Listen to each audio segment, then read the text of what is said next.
I came back up here. I lived in Glasgow for a number of years, and I came back when my daughter was 2, and then had my wee boy. And my dad was leaving, and they then announced that they were going to do a course. They hadn't done one for a few years. So my dad said to me, do you want to share the loom? And it's good for fitting around the kids. So I did the course, and that was about, I think, 10 years ago. Years ago, when I was wee, my auntie and uncle lived in my granny's house, and they had the single width loom, and I remember my granny doing it as well, and they filled their own bobbins. They didn't get them from the mill like we do. Free, very free. I don't suppose my mother saw me from one end of the day to the next, really. We were always out playing, down the top, down the shore, when I was very young.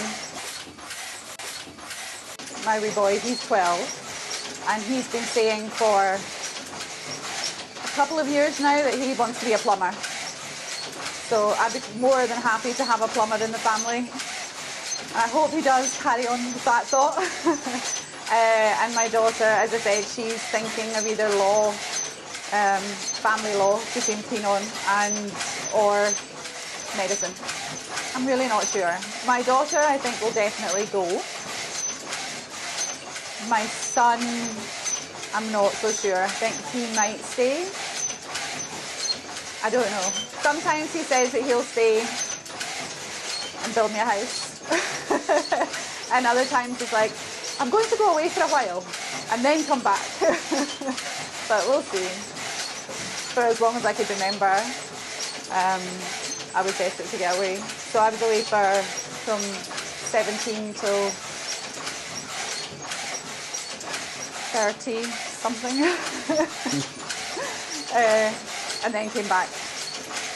I think when you have kids, you're more inclined to come back because of the way of life and how it's just nice to be able to bring them up here. They do have more freedom, definitely. And my son's the same. He can go out and I don't see him for hours. But I know he's all right. I know obviously you've got phones now, but I don't bother them. I know I'll be weaving anyway. I'll carry on doing this for as long as I can, really, I think. I think I'm just not very good at saying no, really, to be honest. But I think as well, like, somebody's got to do it. So, because you have to try and keep things going for people. There has to be some services and a place where people can meet up and, you know, talk. So, and Ravens Point is that, you know, it's just kind of the centre, and it would be awful, I think, for it not to be there anymore. So, really, that's why my sister-in-law and I went on the board, just to try and keep it going. I think it's the only thing that's going to keep the place alive, really, is tourism. You have to have people coming in, and there has to be facilities for them to use as well. And again, that's where Ravens Point comes in, I think. I think the more people we can get to come and live in Pairc, the better. Personally, I'd rather it was people with families to keep the school going. That's what we need, kids. But that's all.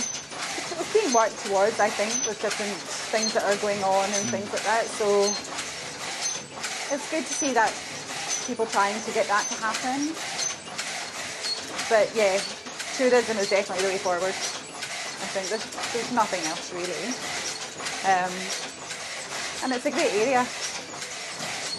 A lot more could be made of what's on our doorstep. You know, I mean, could have kayaking, lots of water-related activities, you know, like fishing trips, and could all be done here.